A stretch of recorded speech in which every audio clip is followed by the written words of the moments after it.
अगर बिहार में केंद्रीय मंत्री चिराग पासवान के राजनीतिक भविष्य पर चर्चा करें तो आखिर चिराग पासवान का राजनीतिक भविष्य बिहार में क्या है और आखिर बिहार में कितना प्रभाव छोड़ने में कामयाब चिराग पासवान हो पाएंगे, आखिर उसमें चुनौतियां कौन सी आएंगी, चिराग पासवान की कमजोरियां कौन सी है और आखिर चिराग पासवान की सबसे बड़ी ताकत बिहार में क्या है। आइए आज इन सभी तमाम मुद्दों पर एक चर्चा जरूर करते हैं।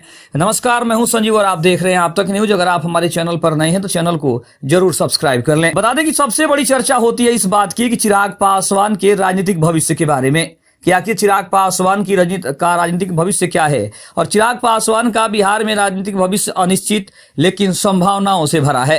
वे एक प्रमुख राजनीतिक परिवार से आते हैं और हाल ही में मोदी मंत्रिमंडल में शामिल होने से उनकी राष्ट्रीय प्रभाव में जो वृद्धि है वो भी संभव हुई है। हालांकि इसका उनके बिहार के सत्ता पर क्या प्रभाव पड़ेगा यह स्पष्ट अभी तक नहीं है, लेकिन कहीं ना कहीं उन्होंने अपना प्रभाव जमाने में कोई कसर भी छोड़ी नहीं है। उनकी ताकत और अवसर पर बात करें तो चिराग पासवान को बिहार में पासवान समुदाय और युवाओं में कुछ लोकप्रियता हासिल है। 2024 के लोकसभा चुनाव में उनकी पार्टी लोक जनशक्ति पार्टी रामविलास ने 5 सीटें जीती, जिससे उनके समर्थन पर असर भी दिखाई देता है और उनका बिहार प्रथम दृष्टिकोण राज्य में अधिक प्रभाव बनाने का प्रयास भी दर्शाता है। उनकी युवा अवस्था और ऊर्जा दीर्घकालिक राजनीतिक कैरियर के लिए एक संपत्ति भी है। उन्होंने जदयू के खिलाफ विद्रोह और बाद में बीजेपी के साथ गठबंधन करके राजनीतिक चतुराई भी दिखाई है। अगर हम अवसर की बात करें तो आगामी 2025 के बिहार विधानसभा चुनाव उनकी राजनीतिक स्थान को निर्धारित करने में सबसे महत्वपूर्ण भूमिका निभा सकता है। उन्होंने मुख्यमंत्री बनने की आकांक्षा भी व्यक्त कर दी है और उनकी पार्टी महत्वपूर्ण संख्या में सीटों का लक्ष्य भी रख रही है। एनडीए के भीतर सीट बंटवारे पर सफलतापूर्वक बातचीत करना एक महत्वपूर्ण कारक हो सकता है। वहीं विपक्षी गठबंधन में विभाजन की संभावना भी अवसर पैदा कर सकती है, क्योंकि महागठबंधन में पहले से ही शोर शराबा दिखाई दे रहा है, जिसका जो फायदा है वो चिराग पासवान को सीधे तौर पर मिल सकता है। अगर अब इसके बाद अलावा बात करें तो चुनौतियां और जोखिम चिराग पासवान के लिए कितनी है, इस पर जरूर चर्चा करते हैं। अगर चुनौतियों की बात करें तो उनके वर्तमान प्रभाव का स्तर बहस का विषय है। एनडीए के भीतर सीट बंटवारे की जटिलता और नीतीश कुमार जैसे स्थापित नेताओं के साथ संभावित संघर्ष महत्वपूर्ण चुनौतियां पेश करते हैं।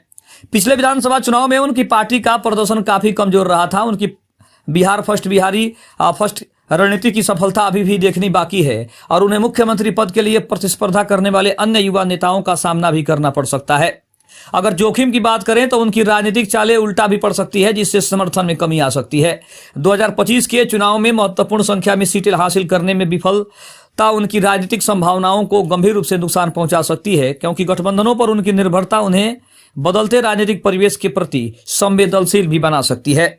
अब इसका निष्कर्ष यह है कि चिराग पासवान का बिहार में राजनीतिक भविष्य अभी भी अनिश्चित है, जबकि उनके पास कुछ और ताकत और अवसर हैं। उन्हें महत्वपूर्ण चुनौतियों और जोखिमों का भी सामना करना पड़ सकता है।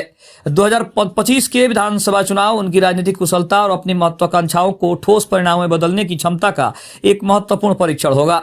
उनकी सफलता इस बात पर निर्भर करेगी कि वे बिहार के जटिल राजनीतिक परिदृश्य को कितनी कुशलता से नेविगेट करते हैं, एनडीए के भीतर प्रभावी ढंग से बातचीत करते हैं और अपने मौजूदा आधार से परे व्यापक समर्थन प्राप्त करते हैं या नहीं, ये भी काफी महत्वपूर्ण रहेगा।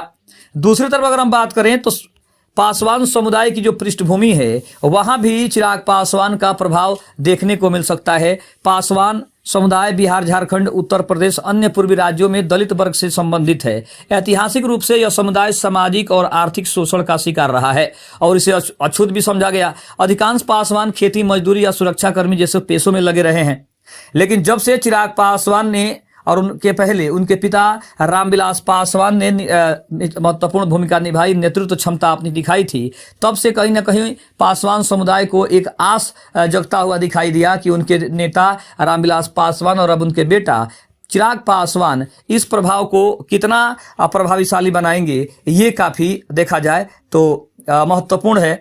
दूसरी तरफ अगर हम बात करें तो चिराग पासवान ने सिर्फ अपने समुदाय के लिए नहीं बल्कि बिहार की सभी जातियों के लिए काम किया है और इससे स्पष्ट होता है कि चिराग पासवान सिर्फ एक जाति के नेता नहीं बल्कि वो पूरे बिहार के नेता बनना चाहते हैं। दूसरी तरफ अगर हम बात करें तो पासवान समुदाय का जो राजनीतिक एकीकरण है भारत के दलित राजनीति और सामाजिक न्याय आंदोलन का एक अहम हिस्सा रहा है।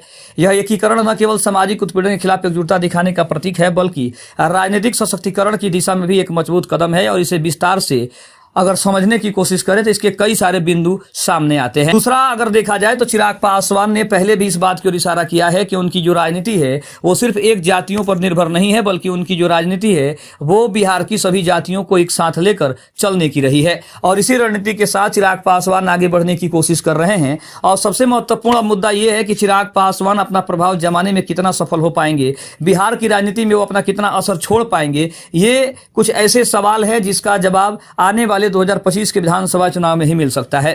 अब बिहार में अगर राजनीतिक भविष्य की बात करें तो चिराग पासवान इसमें कितना सफल होंगे, कितना प्रभाव छोड़ने में कामयाब होंगे, ये तो समय बताएगा। लेकिन चिराग पासवान ने अपनी चतुर रणनीति से अभी से ही बिहार की राजनीति में अपना प्रभाव जमाना शुरू कर दिया है। खबर आपको कैसी लगी कमेंट में जरूर बताइएगा। तब तक के लिए धन्यवाद। जय हिंद, जय भारत।